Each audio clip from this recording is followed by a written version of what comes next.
tengo. Okay, I was singing here and everything, and you couldn't hear me. I was saying that someone, Denitsa, says, she says, Alok, you dance, but your eyes are sad. And what just came was that, you know, my eyes aren't really my eyes when you look at them from the outside. You know, when you look at them from the outside, my eyes are a projection field, you know. When I got to Pune in 1987, when Ra was listening to the voice, I was traveling to India for the first time, no, to Pune for the first time. And there was this meditation. It was like a circle. And there was an outside circle and there was an inner circle, and they were facing each other. And basically, all you had to do was stare in the eyes of the person that was inside of you, that was in front of you, and say nothing. You know, just say nothing. And then, you know, you were giving like, what do I know, 15, 20 seconds. And then you were supposed to move, you know, and everybody had someone else in front, and you did the same thing. You just stared into their eyes, and you let them stare into yours. And, well, it was an amazing experience because so much was happening with each person, you know. So when we look into someone else's eyes, we never know if we're seeing the other or ourselves. Me being a 1-3 and all, my feeling is I always see more myself than I really see the other, no matter how long I stare. You know, it's like you never get to be inside of the other. Then again, because I'm emotional, you know, at the core of my being, I'm always happy and sad. You know, I mean, in the happiest moments of my life, you know, I always had some sad thought. You know, there were times actually where having that sad thought was the end of my happiness, you know. Today, it's okay to have sad thoughts. Why I'm feeling happy. It's just thoughts, you know. But I guess, you know, at the core of every emotional person like me, or even like the guy that the last song that you heard was sang by a jack of all trades like me, someone who's got his emotions connected to the throat, someone who would yell his feelings out like he wanted to get rid of them, you know.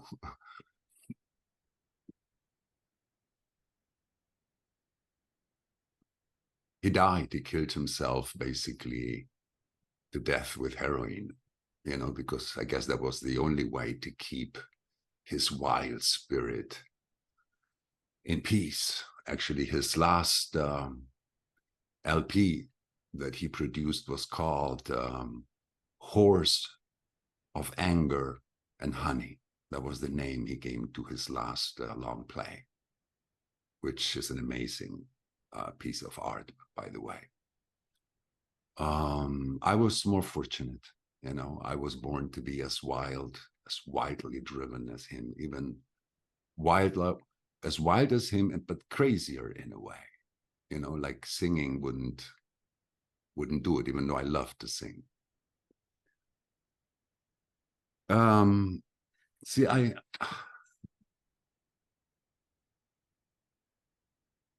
didn't write a script, you know, and normally when I teach, this is not teaching, but when I teach, I have a presentation, and then the presentation is my sequence, is the story I want to tell. Now, the story, I guess, the way to present this emotional pathway would take me to share the 30 years of looking at my own life, you know, the life of an emotional manifester through the lens of human design, looking at my own emotional roller coaster through the mechanical lens that human design provides, which I found after 7 years of Osho meditation. You know, I mean, I'm very fortunate to have, you know, Malika, many of you who were in the open house, met her the other day. She is the artifice of this wonderful platform. that serves now as loudspeaker for me. And she, like me, is a disciple of Osho.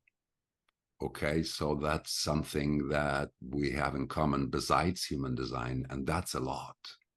Because when it comes to my own path as an individual to wake up from my own density, mental density, Osho did the primary work.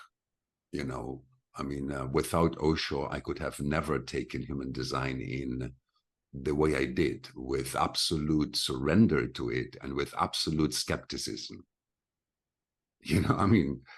And as much of the one as of the other. And this is not because I have gate 63 and makes me naturally skeptic, not because I have the channel of judgment and I will not believe anything unless I try it out and I like it.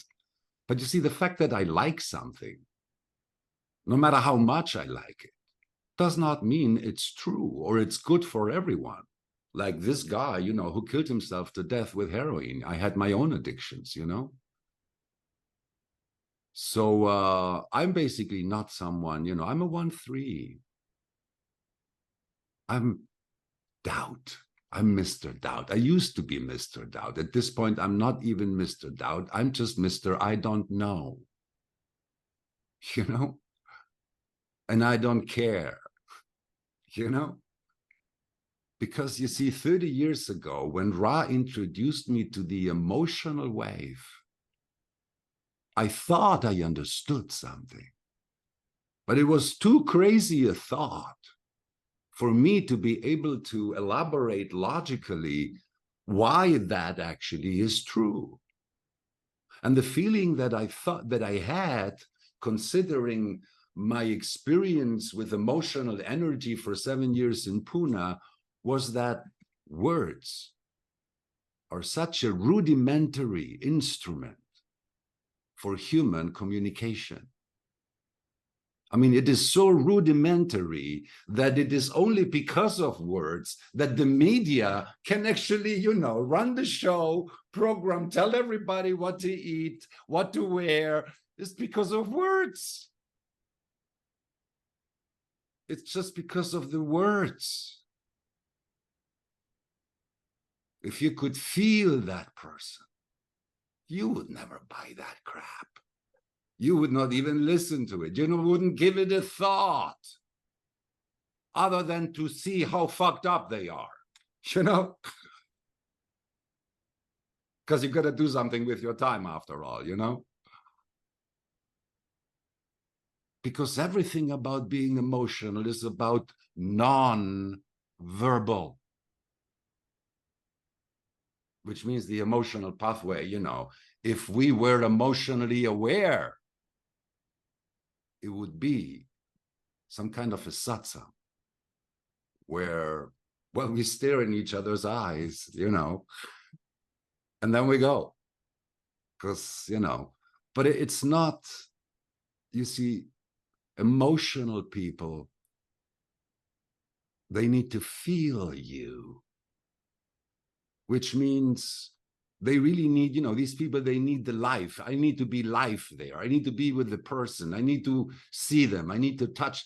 Yes, if you're emotional like me, until you meet someone in the aura, you have no idea of what it's going to feel like when you're there. No idea. No idea. Not that if you're unemotional, you do, but at least you know what kind of trips they're on, you know what the projections are, the game, and you know how they play it. But emotional people, we're so naive. I'm so naive. I was here with you, and when there was only very few people in the room, and I saw everybody up there in the small screens, and I was, why am I not there? Why am I not there? And then I realized I'm the big picture in front of me, and I thought I'm the only one seeing me, and everyone was seeing me, and I thought, oh, and they're seeing me big. And then it was like, okay, they're seeing me big, they're seeing me big, they're seeing me big. And only after a long time, I realized, oh no, You can see whichever way you want. You can have someone big, you can have everybody on the screen like I have you now, because for most of the time I was just seeing myself. And it's not like I don't know these things, you see. I'm emotional. And my wave is always riding me from one breath to the next. It does not matter how much I have understood. It doesn't matter how much I know. It doesn't matter. That's why, over the years, I found many ways to provoke emotional people when they come for a reading, telling them things like, you're unstable. You're psychologically unstable, So they kind of, just to see how they react, whether they react with worry or they smile at me like, yeah, well, tell me something that I don't know, Because that's what emotions are, and that's what they do with us. They keep us unstable. They make it impossible for us to be the not self and not hate it, fucking hell. You see, you can be splenic and you can be the not self and love it. You can be anything in human design. Be the absolute not self and love it. Polish it every day like it's the best of you. But if you are emotional, oh no, at some point you're so gonna hate it. You're gonna be so disgusted of everyone, and more than anyone, yourself, because you go along with it.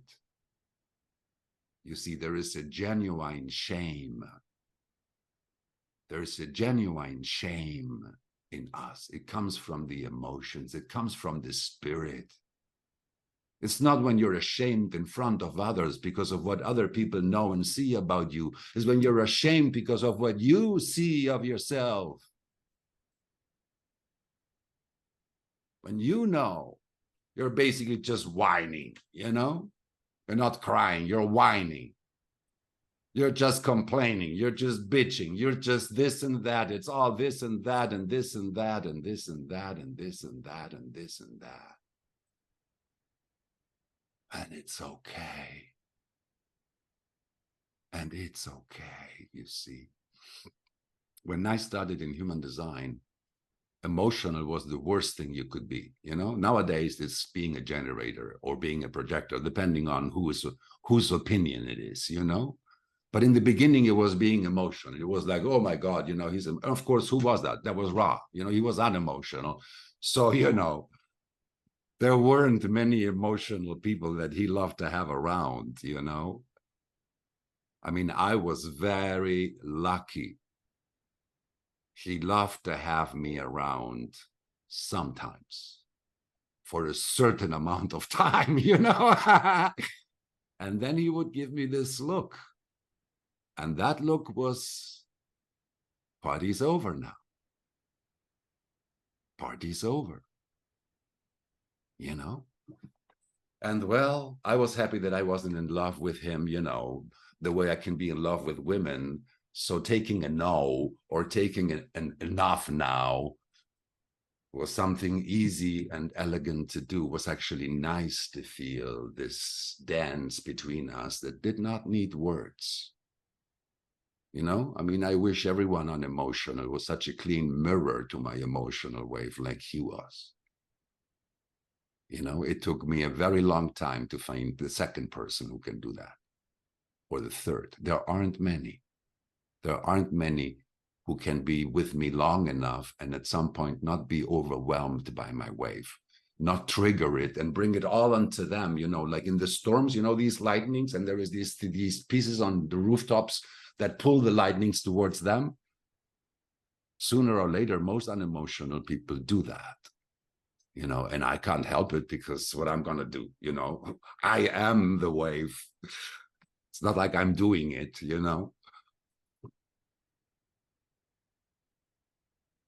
Okay. You see, it's actually true.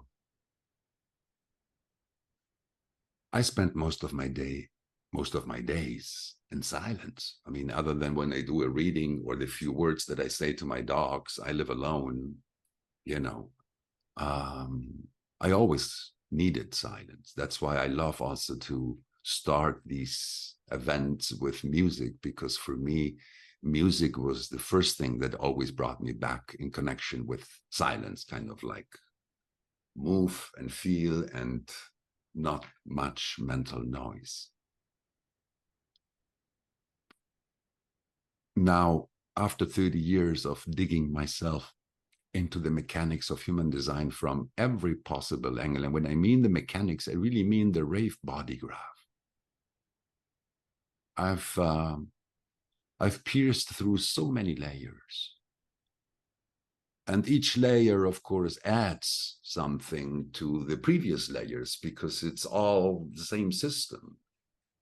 And I've come to recognize amazing things about not just the nature of being human, which is already there in the body graph. It's something that is easily explained with the Rave ABC, but specifically being emotional, or what it means to be part of a species where half of people are emotional and the other half cannot help but be contagiated. The only way to not be contagiated is to not meet emotional people in the aura. Because the moment you meet them, you're on their free wave frequency. There's nothing you can do not to be.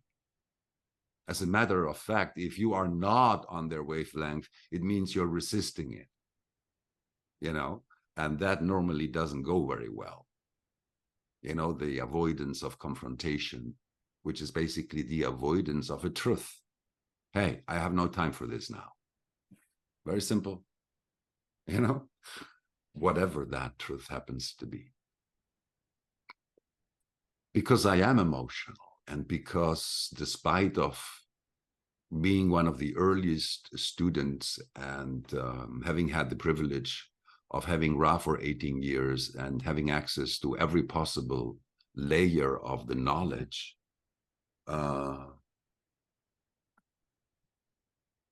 despite all of that, I could not help in my personal life, in my private life, you know, to keep falling back into the darkest ditches of being me, of being just a guy with his life, just a guy with his trips, just a guy with his movie, you know. I mean, human design made a difference for me from the beginning. I mean, I'm a manifester. I have this incredible voice, you know. Couple of times, few times in my life before, people told me, you have a nice voice. But since I am in human design, I've heard it hundreds of times, you know. And of course, that's the first thing that changed for me with human design, the way I communicate with others, and particularly the way I define myself. When I say I this or I that, you know, that changed completely. You know, because I was aware of my characteristics. I was no longer confused between what I am and what I am not. You know, well, I was no longer confused. I was, you know, I'm still confused today. I was no longer overwhelmed by whatever confusion was there. You know, confusion today does not mean what it was then. Like logic today does not mean what it was there. You know, logic for me today is just an aspect of my understanding. At that time, it was the only thing I would trust, even when it was wrong. So, you know, it was the fuel of my distortion as well. You know, it was the fuel of my righteousness. It was the fuel of the best and the worst of me, yes, but in the extremes, who I was as a creature that is out of control and out of balance. You know, I was never someone easy to handle for anyone, and I did not know how to handle it any better. Therapists wouldn't help. Gurus wouldn't help. I only had one. You know, meditation didn't do it. That's why when I met Ra and he told me meditation's not good for you, I knew exactly what he meant, in the sense that I knew he wasn't saying meditation is bad. He was saying it's not good for you, because he could intuit how I was using it, trying to push the mind away, rather than just watching it. See, now I live in meditation. I'm watching myself now do what I'm doing here. It's just me happening to myself.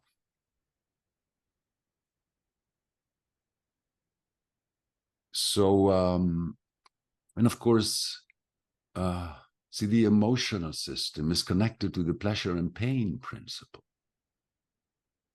That is why, why do you think the first 7 years of life, this is how, when we get conditioned at levels that are irreversible, not because our parents are particularly mean, no, because we take everything in emotionally. We feel it as if it was real, even if it is not. Even if it is just a distortion, we think that's what reality is, because that's how it feels to us. And these first 7 years of emotions, they create a cognitive framework, an emotional framework that is going to determine the way you think, what you associate with pleasure, what you associate with pain, the emotional framework within which whatever you're going to choose from that moment on is perfectly predictable. If it serves pleasure as you know it, you're going to choose that, which means you're going to relate to the rest of the world the same way you related to your parents emotionally. Ooh.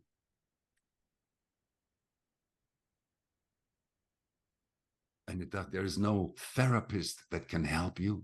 There is no partner merciful, compassionate enough that can help you.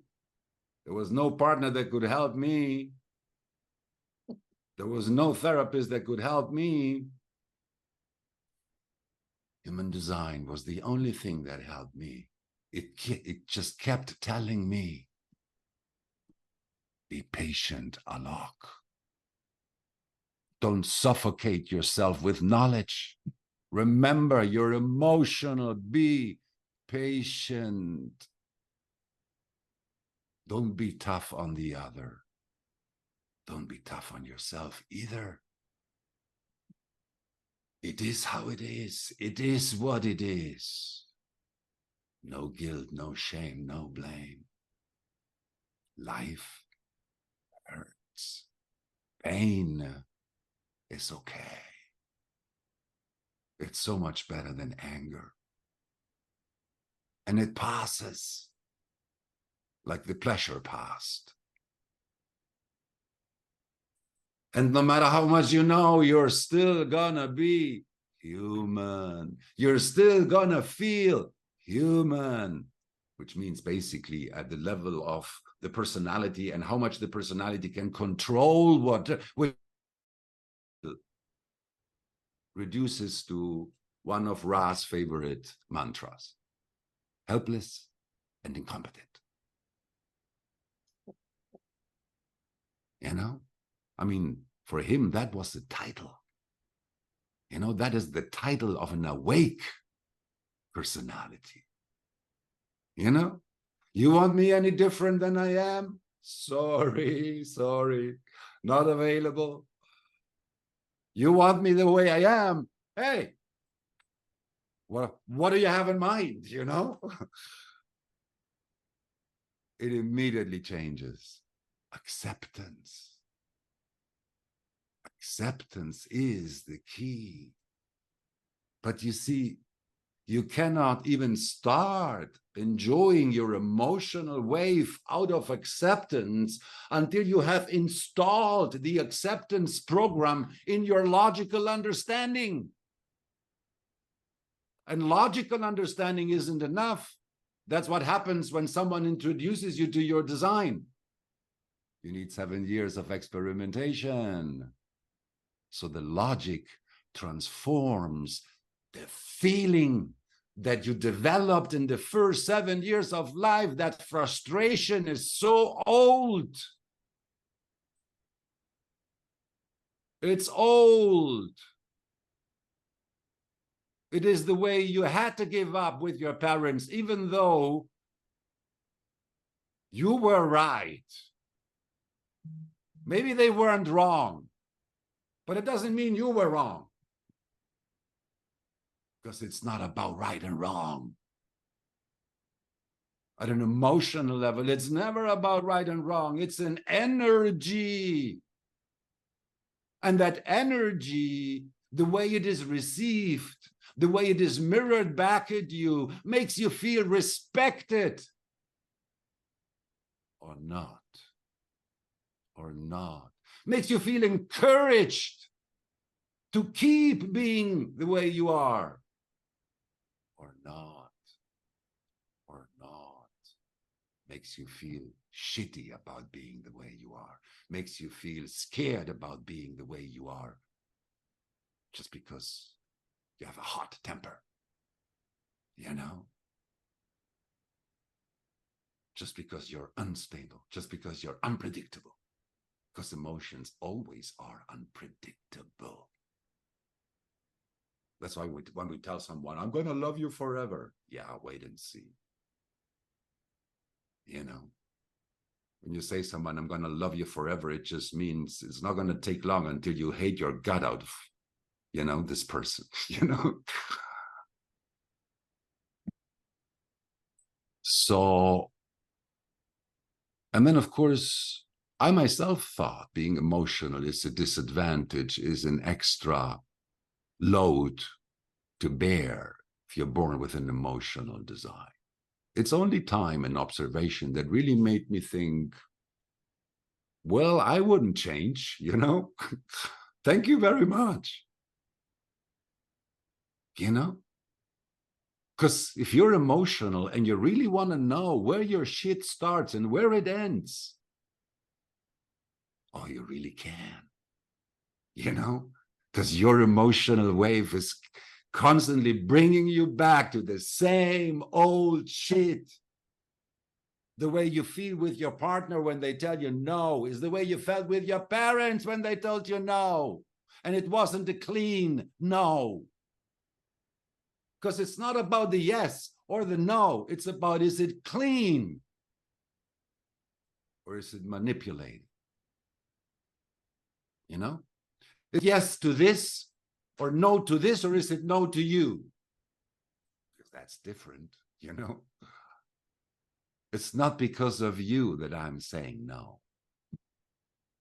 It's because, well, you know, there's a reason that is not personal.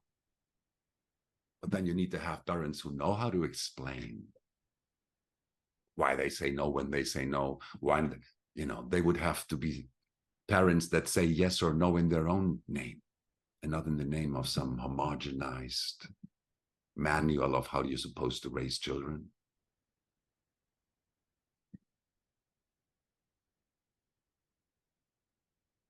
Then I, you know, as I went deeper, I have the 3 centers of awareness defined in my design, split in 3, which makes it really messy to kind of, you know, bring them together into something.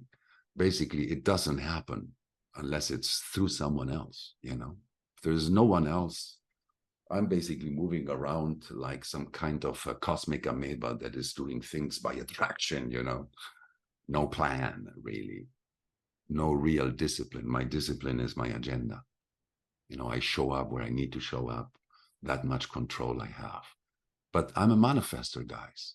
So, you know, my best times is when I'm out of control, you know, because that's when I'm watching my movie at the purest level, you know, detached from any role. And, you know, the way the 3 centers of awareness are introduced, they already show you that there is an evolutionary history of how human awareness evolved. You know, the spleen that's been there for 4 million times, the ajna that emerged about 100,000 years ago, and the potential of solar plexus awareness that is supposed to flourish from 2027 onwards. And it's true. It's true, and it's one way to put it. Okay, but if you go even deeper into it, or if you look at that from, not from the potential of the not self that's this initiated to a totally new way of looking at the human condition, but when you already know about that human condition, and you use the tools that are available to see not only what the handicap is, but what the gifts are. What the gifts are. Suddenly you realize it's all been a circle, you know? It's not like, I mean, in a way it's true that it started with the spleen and then it went to the ajna, and only after 1781, you know, emotional intelligence started emerging. In a way it's true. But on a different level, you see, when the solar plexus before 1781 was not a potential, a new potential for perception, what we could call nowadays emotional intelligence, which is a trans-rational way to perceive. You know, the ajna splits everything in two, the good and the bad, and the emotions goes and says, well, the good, sometimes it's good, but sometimes it's really bad. And the bad, sometimes it's really good. Now, and then, you see, if anybody ever recognized that choosing is not a freedom, but slavery, it's an emotional person. Because the emotional person does not want to think. They want to breathe and feel and dance and move, or lay down, rest and relax, but not think, you know. Like they like the thinking to come after them, you know. I mean, Ra called it on purpose. He used to call thoughts the brain's farts. You know, like thoughts are to the brain what comes out of the intestine is to the intestine when we go to the bathroom. We're filters. We're filters. In a way, you know, you could almost say that thoughts are the excrements of our spirit. You know, it's just the way our spirit tries to figure out what the hell, you know, and thoughts is the instrument it uses to make a bit of light in this form that it inhabits. But when you look at it from the perspective of the solar plexus and what the solar plexus really is, you see, again, there is this bridge to what human design reveals and to what I already heard from Osho. One day I'm sitting there, you know, we were thousands of us, closed eyes, you know, listening to his words. And I hear him say, you know, your emotions are just a deeper layer of your mind. And something in me went like, what? What? What? Because you see, for me, that was exactly, you know, if I was hugging someone, or if I was kissing someone, or if I was dancing with someone, or if I was making love with someone, there was no mind. There was no thinking, you know. Mind would stop. I mean, sort of stop. It sure wouldn't disturb me. You know, it just wasn't noisy enough to disturb me. So for me, my emotions were like, you know, if there's anything true about me, it's my emotions, right? And there is this guy saying that that's just another deeper layer of my mind. See, I had no idea at that time that emotions operate in a wave. I really thought that if you try hard enough, you can go high and stay high, you know? without drugs. Because I did not drink alcohol, I did not smoke, I did not do any drugs there around that time. For 10 years. I was so purist. I really wanted to get it, you know? Yeah. So I don't know how many years later, when I get into the quarters and I get into the incarnation crosses, and I get to the quarter of initiation and I see that out of 7 emotional gates, 6 of them, 6 are in the quarter of initiation, the quarter of mind. I went like, wow, what does this mean? Well, that's exactly what it means. It confirmed what Osho said, because listen, I learned a lot from everyone, from Osho certainly, but the one thing I have learned the most is my emotions. They taught me everything. They were my pathway of initiation. They drove me crazy. They enlightened me. They took me to heaven. They threw me to hell. I blamed the lovers, of course. You know, I blamed love. I blamed my parents. I blamed everyone. You know, I did what I could. I did what I could to not believe it's all just my fault. Because that was the only other option, that it is all my fault. So if it's not all my fault, how much of this shit is yours, you know?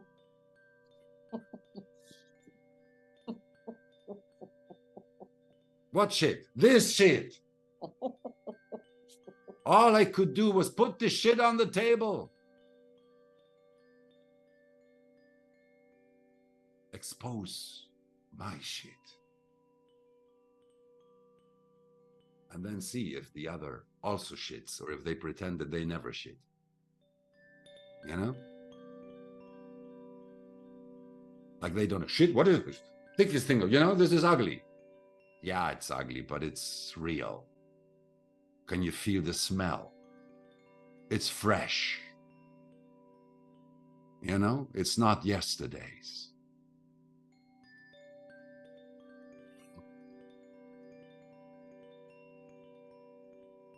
And then I realized, okay, so why is it so difficult? Because you see, something I noticed very much in the beginning of my experience with human design was,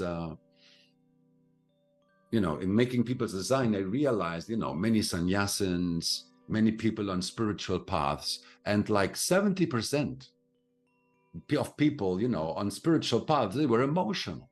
And I'm like, interesting. Because there was something there that, well, was showing clearly that, you know, normality does not nurture what they yearn to feel. You know, pre-established social protocols does not give them what they need to feel. You see, I'm really thankful and happy that you guys are here, that there's such a great number, because I really think this is a lecture for everyone should know this basic stuff about emotions. Everyone. What do you think? See, everybody's speaking about, you know, the frustration of generators, like it's just frustration. It's a frozen emotion, guys. It's an emotion. Cold frustration. It's a frozen emotionality. Cold bitterness. You know, there's hot bitterness and there's cold bitterness. And the hot is always more difficult to handle. But the cold is always much more difficult to heal. Because you can live your whole life and think it's all okay, because it's cool. And it doesn't show. Whereas if you're emotional, someone's gonna know how fucked up you are. Even if everybody else, someone knows. Because every emotional person needs someone to know how fucked up they are. Because they can't handle it alone. You know? A psychologist, a cousin, someone. That's why the only gate that is not a path of initiation in the solar plexus, gate 6, the gate of intimacy. That's where most emotional people are stuck. They think that emotions is something you feel for someone. Fuck no. I don't need anyone to feel good or bad. It's got nothing to do with others the way I feel. Well, not that they're indifferent, not that they don't make any difference. No. What I'm trying to say is that it's more about the way I feel about being myself in life. You know, how much of my life is okay the way it is, and how much of my life I would like to change. You know, and not from a place of the mind, you see, because the spirit doesn't want to change shit. What are you going to change in a cup that is half full and half empty? And that no matter what you change, is going to remain half full and half empty. You know how stupid it is to think that you can change anything. If you can change it, it means it didn't really matter, you know? You can change everything. The only thing you cannot change is yourself. And everything else that you were changing, you didn't need to change it. It would change on its own. Because that's what life is. Life is change. And all we needed to do is what the guy was singing in the last song. Volando voy, volando vengo. Which means, you know, I come flying, I go flying. It's a feeling, satisfaction, you know, satisfaction. Peace, it's a feeling in the body. It's a feeling about your life, which includes your relationships, but it's not determined by them unless you're hooked onto the 6 and the game of the 6, which is, you know, where emotions are something social that leads to sex, and, you know, where the pleasure comes from the other, which is nice, you know, all this rubbing, aura rubbing. But you see, there is pleasure in just breathing. It's a lot more subtle, you know, than rubbing bodies. But I had an orgasm just breathing. I mean, a nice one, you know? And it didn't happen in my genitals. It happened in my sacral, in my spine. But hell, was that an orgasm? You know? Which means we don't know how sensitive we are. We don't. I mean, I didn't know when I went to Pune and I let these guys tell me how to breathe. And wow, these bodies of ours. They're a pharmacy. There's all kinds of drugs inside of it. And if you're emotional, oh, this is a powerful drug, your brain. You know? Yeah, it's better than Hollywood.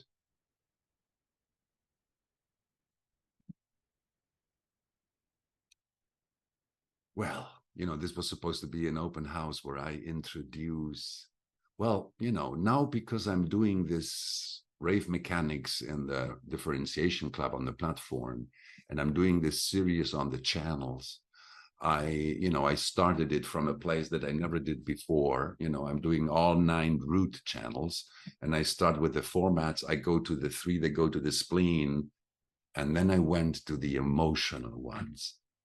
And the things that I saw there, they astonished me, because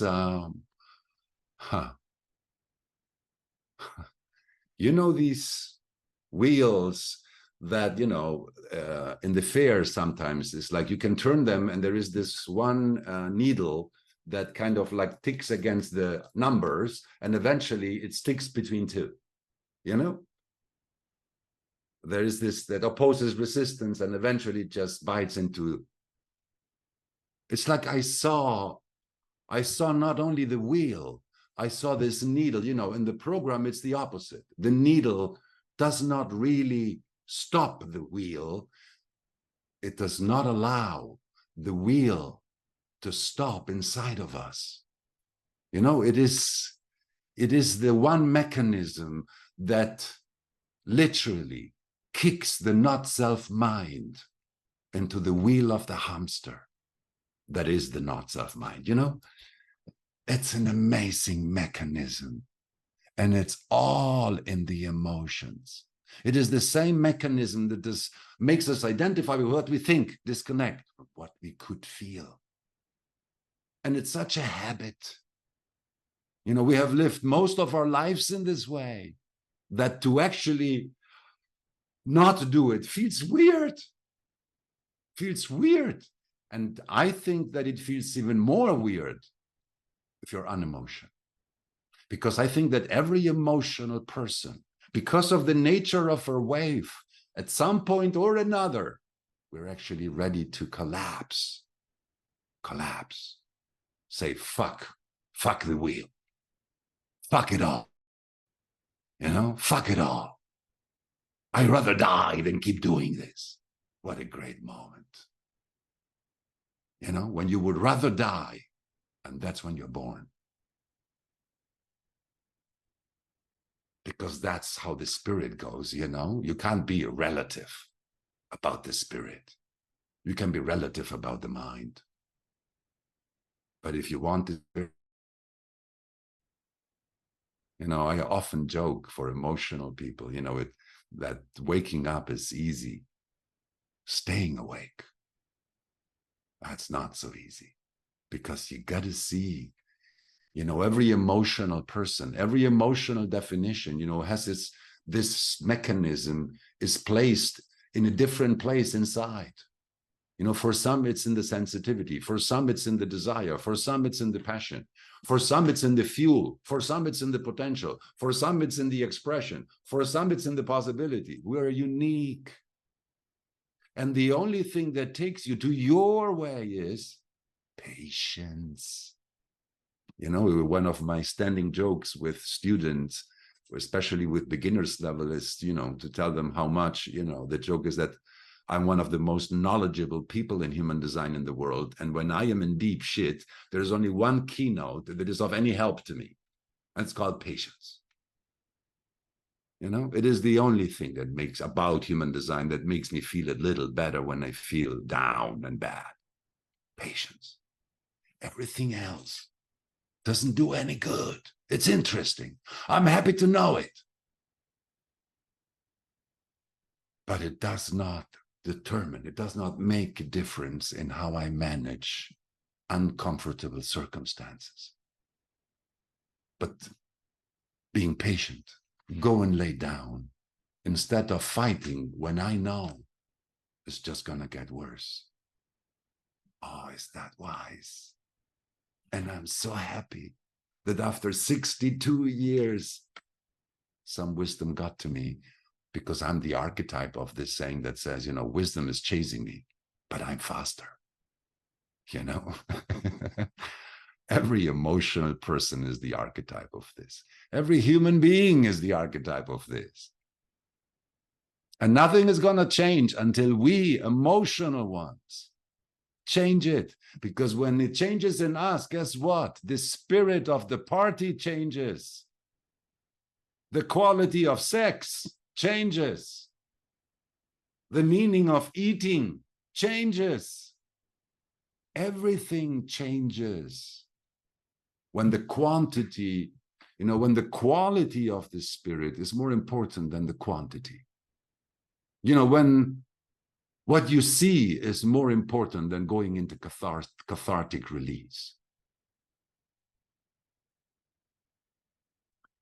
So, you know, yeah, there's a lot of places where I want to take everyone that is going to be part of that. And, you know, this is I have been doing a bit of this, a bit of everything on my way to here. And it's been years that I wanted to commit with a bunch of people and empty myself, you know, just all the layers of understanding what it means to live an emotional life, both the limitation and the potential, to leave it there on record, because it's so essential. You know, it's where the living your design comes in. You feel it. You know, it has to get there. It has to be a feeling. And it's not that because you have an open solar plexus and the emotions aren't yours that you can't enjoy them. Do you know what I mean? I mean, when I feel good with someone, I really don't care whose pleasure it is, because if it is shared, it is stronger than I could ever feel it alone. So, you know, I don't waste time thinking, is this mine or is, you know, nobody asks these questions when we're having pleasure. And when we're not having pleasure, what's there to discuss? Each deal with their own shit. You know, like we're intimate does not mean we have to go to the bathroom at the same time, do we?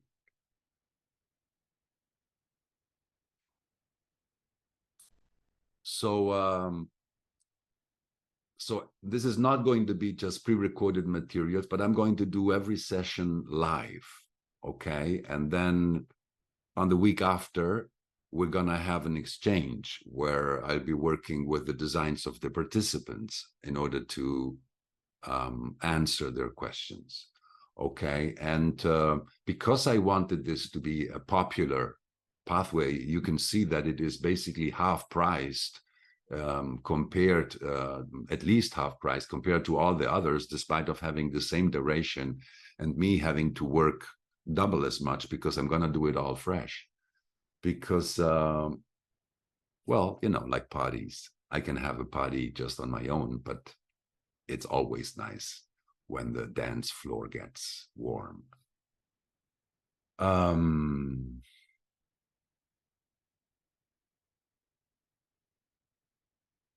Yeah, you see, when I get to the part where I got to do the selling, I lose my flow, really, you know. Yeah. Look, sorry. Yeah, okay. I pass you Malika, and maybe something else comes back to me. No, maybe we can take a little break. What do you think? Yes? Yes, a Okay. song. Give us a song. Yes. So let's take a song break. And then if you have some questions, yeah? Let's go with that.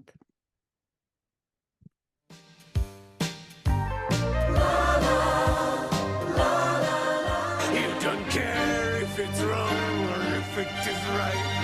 Roxanne, you don't have to wear that dress tonight.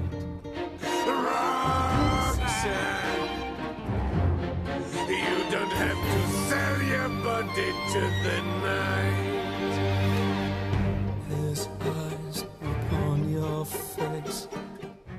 Wow, I never heard this cover from the song. Amazing. Maravillosa. Thank you Wow. for the dancers and the play. How do you say playback? Playbacks. Wow. So there are some questions. If you want a look, I can read them to you. Yeah. Okay. So Catherine asked, I wonder, could one do the living your design and this one parallel? Yes, you wouldn't be the first one. There is already someone that's doing this, because, you know, I mean, in a way, it would be like doing the emotional living your design for emotional people, okay? Which is in a way, you see, we have this whole thing with rightness and leftness, and many people are now on a trip with the rightness and the leftness, and because they know the colors and the tones, and they forget the surface, you know. And then they talk about their leftness, but it doesn't mean that they wait out the wave. you know. So many people, so many emotional people, you know, their wave is collapsed. They're afraid of their wave.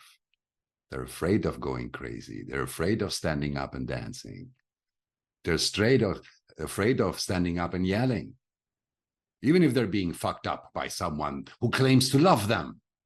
Precisely with people who claim to love them, they're afraid of standing up, stick your love in your ass because it tastes like shit. You say you love me, but it doesn't feel like it. And as long as it doesn't feel like it, I don't care if you love me, because I don't enjoy it, you know? Because I can't enjoy being myself with you. So the point is not whether you love me or not. Do I love you? That's the point. Because if I don't love you, I'm not gonna be patient with you. I'm not. See, you're not gonna be patient with anyone until you're patient, because you love yourself and you want to save yourself just going again into this bleh, shitting on someone else. And it's not because of how angry the other person can get. It's because you don't want to be that person. You really don't. You know, you want to trust that you will die and you don't need to be that person anymore. It does not matter how normal it is and how much everyone else is doing it. Now, here I'm back again and leaving the question behind and just being emotional with you. But no. So not only is there no problem, if I could suggest that everyone that is emotional and is in the living year design would do both, I would. I'm just, you know, yeah, I don't push the selling line. But if anyone is interested, sure. Let's move to the next question otherwise. Alok, I think there is something, a surprise you had that you didn't announce. Do you remember? Oh, yeah. It popped in my head today, you know, that whoever takes part in this edition of the emotional pathway, that they are also invited to participate for free in the one that starts in February. Okay, which means you know, the materials, I will no longer be teaching live. Okay, so basically people will be listening to what this remains of as recorded from this time, but you can participate for free in the question and answer questions that we will be having then. And one more thing, see, in these years that I was thinking of how to transform this experience into something that is not just me teaching a course, but also to use it as a research, you know, a research. Okay, it's like, okay, how much is real? Not because I say it, not because I went deep, but because people confirm that. Okay, and I thought that the best way would be to create questionnaires, you know, kind of questionnaires, and then, you know, see how an emotional person answers differently than an unemotional to certain questions, or different emotional people answer differently depending on whether their emotional definition is tribal or collective or individual. Okay, so I think that, you know, I'm a 1-3, so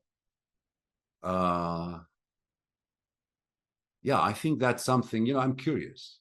So I'm hoping that out of this curiosity, the right questions will come. It's just that I don't have the time now to create those questionnaires because they have to be well thought.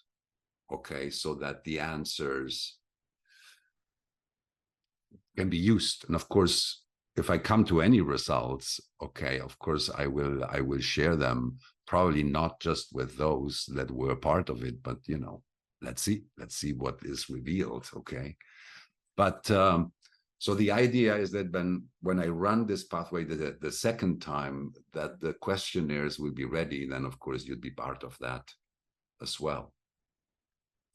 So that was the the thing, it actually occurred to me today, you know, it wasn't in my mind, but we thought today, yeah, that's something nice, you know. So here you have it. Shall we do some more question? Yes.